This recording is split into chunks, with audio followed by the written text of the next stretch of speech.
Hey friends, welcome to my ridiculously sparse home in London, England, because our stuff still hasn't arrived from Nashville. If you're new here, I'm Big Ed. I've been making records for 32 years. I've worked with some of the best artists in the business. It's been a dream. Let me help you make your dreams come true. So I saw an interview just now with Andrew Scheps, who's one of my favorite mix engineers in the music business. And he said two things that I thought were super fascinating. The first one is, and I've found this to be true the last few years, you're mixing from the first moment you sit down to write and record a record, meaning there's no more tracking. You're like mixing from the minute you put note one down. And guess what? Yeah, that's pretty much the way I've seen it the last 5 years.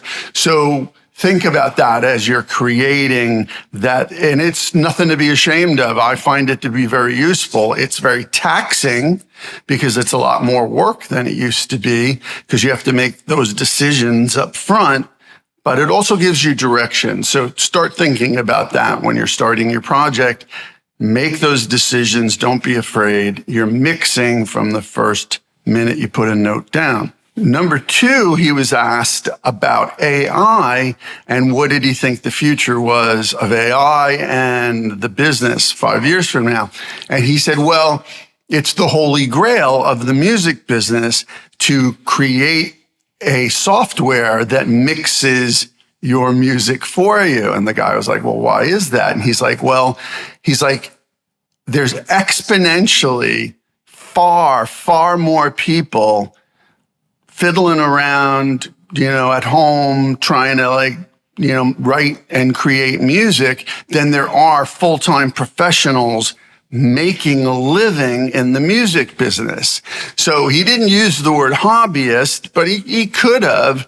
But that's not such a bad word, really, because is music fulfilling to you? Do you get a lot out of it? Does it bring you joy? And do you like it? Is it what you love to do?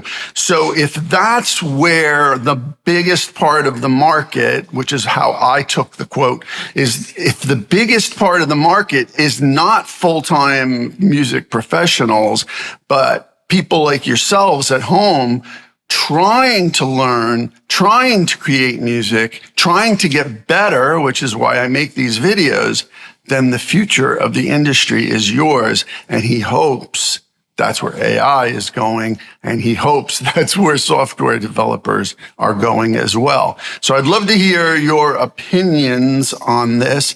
I tend to agree with him on both of these subjects.